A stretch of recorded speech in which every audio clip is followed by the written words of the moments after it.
Big win for the First Amendment, guys. Huge announcement. A $4 million lawsuit that was brought against myself and the Washington State Patrol has been dismissed by the federal courts.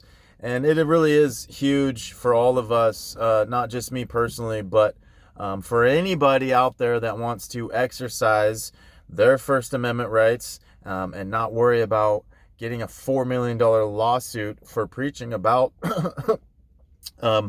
love, God, and preaching against racism. Yeah, you heard it. You heard it right. I don't know if you guys remember, but a long time ago in Evergreen State University, okay, far left college, and I don't know if you guys remember this, but a few years ago, they were trying to kick all of the white people off of campus for one day. And there was one white professor who refused to leave that day because he said that it is racist to kick people off campus based off of the color of their skin. Martin Luther King Jr. and anybody else with logic and common sense would completely agree with that. And I agreed with that also. And I thought that it was wrong for people to be kicked off of campus based off of the color of their skin. I think it's wrong to be racist like that.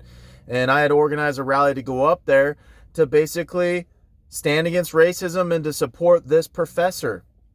And the interesting thing is that all the campus sent an email saying that white supremacists were coming in. Several faculty members said white supremacists and fascists are coming in. It was insane.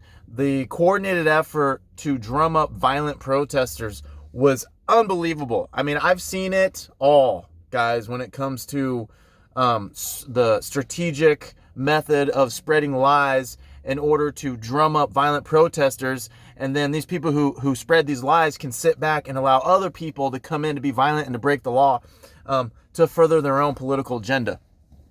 It's amazing.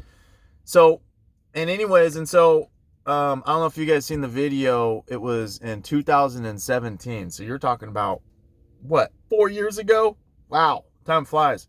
And I literally gave a speech before we went into the campus, and I was talking about how I support this professor who ironically is Jewish. And I was talking about how I don't care if you're black, white, brown. I don't care if you're gay. I don't care if you're straight, okay? I don't care if you're Christian, Muslim, atheist. I don't care who you are. We all have a right to exist in this country, and none of us should be kicked off of campus because of any of those reasons. And none of us should be treated with hate because of any of those reasons. That's what I believe. That's what Jesus preached. We can disagree with people, but we don't have to hate on them. And the professor's sitting here watching this video, and everyone's telling this professor that Nazis are coming into campus. And I'm sitting here supporting, ironically, which I didn't know at the time, was a Jewish professor. Anyways, those and he had he found it highly entertaining. And so we went in there, and I went in there and I peacefully approached Antifa. I was like trying to shake their hands. This was like the beginning of my whole experience with Antifa. This was me kind of starting to understand what it's all about. But I got assaulted numerous times. I got hit in the face. I got pepper sprayed twice. I got a bunch of silly string on me. That's okay though. That's all right. I survived through that. And then a guy charges a crowd with a knife, and people stopped him and could have hurt him bad if they wanted to. And I believe people did a good job, and they brought him to the Washington State Patrol, and they arrested him, charged him with something. I can't remember what it is. And that was the end of it. And then several years later, after Cider Riot decides to sue me, this lawyer comes out. I get served in the middle of one of my rallies, and I'm being sued for $4 million for supposedly kidnapping this guy. And so it's been a long process, and Angus Lee has been fighting this case for a long time. And basically, this was a First Amendment issue.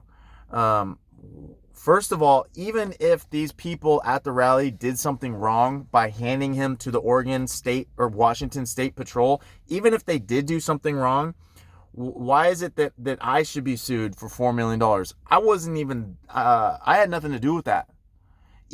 But even with that being said, they did nothing wrong either. They're being attacked with the crazy man with a knife. And they didn't even beat him up. They gave him to the police. So, and this is also their way of trying to, make it so that the police cannot do what they believe they need to do if someone's being violent. So imagine if a guy with a Trump hat charged Antifa with a knife. I mean, that would be national news. And so, and this is what's crazy to me. And so, this is good. This is very good that the case was dismissed. They're trying everything they can to destroy free speech in the United States of America. And, there's a couple things that kind of stick out to me. They really, really, really, when people ask others what their issue is with me, most of the time, sometimes they mention things that I've done because I've made a lot of mistakes, and that's fine. But most of the time, 99% of the time, they can't mention anything that I do. They mention what other people do, who show up, who I may or may not know. It depends on it. A perfect example is when people ask, why do you think Joey's racist? Not most of the time they say, well, he's not racist, but he knows people who are racist. Why do you think Joey's violent? Well, he's not violent, but other people are violent. And so, at the end of the day, it's very important that we're all responsible for our own actions. When you start to try to punish other people for the actions of others, that's a very dangerous, slippery slope, because that gives so much power to the government. I know that this is a citizen that sued me, but this is part of the this was all a coordinated attack on me. The lawyer openly, publicly said that this case, them suing me, was to put me out of business. So the reason why they were suing me is because they wanted to bankrupt me because of my political ideology. I made a lot of mistakes in my day, tons, and I'll be the first one to admit it, but that day was such a great day. I promoted peace, I promoted love, I did some nonviolent resistance, and I woke up a lot of people. I don't want to say me as in I was the only one. There's a lot of people there that day. A lot of us woke up a lot of people on the hatred. And the crazy thing, I want you to think about this. Think about all those professors that sent out emails saying that we're white supremacists and fascists.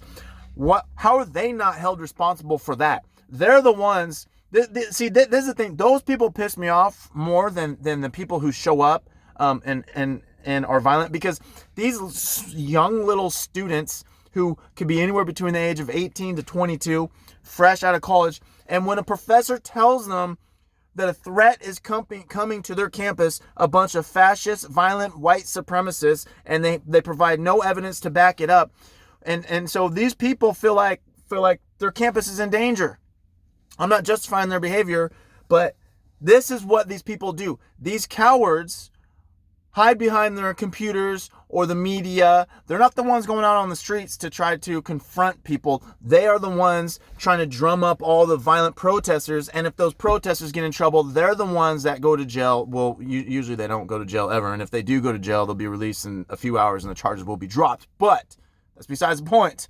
But the point is, these people lie, and then they hope that they'll go out there and commit the crimes for them to further their political agenda. So selfish and no honor at all. It's so pathetic. And then on top of that, that's what Nancy Pelosi did. That was the same year, right after Charlottesville, in that summer. She said that she called me a white supremacist. And then all the media ran with it. So all the media said that there's a white supremacist rally in San Francisco.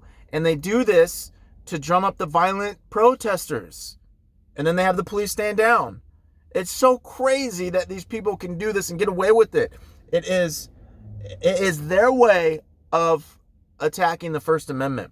And I don't think people realize how many people across the United States of America who are conservatives and they're politically active, how many lawsuits are going on.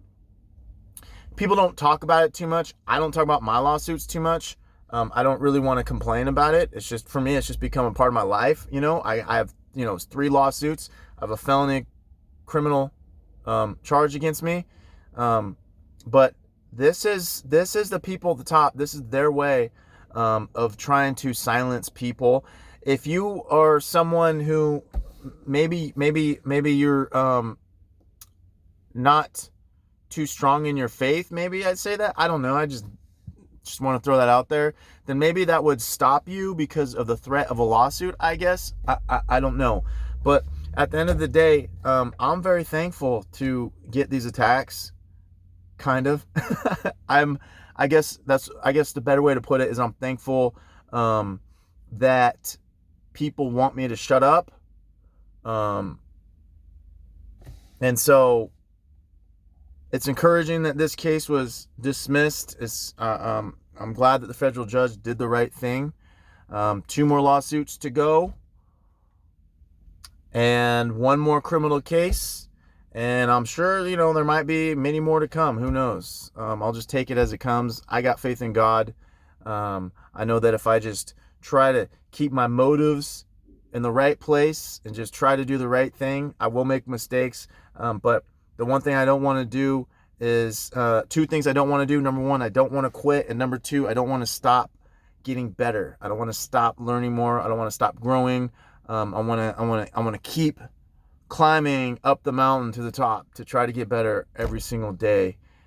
Guys, there is a link in the description to this video. It is a link that goes straight to my lawyers. If you want to donate to it, that'd be great. It goes straight to them. I don't see a penny of it. We would all be very thankful for it. They've been putting in tons of work. And again, these lawyers, James Buchanan, Angus Lee, they're not doing this for me, okay?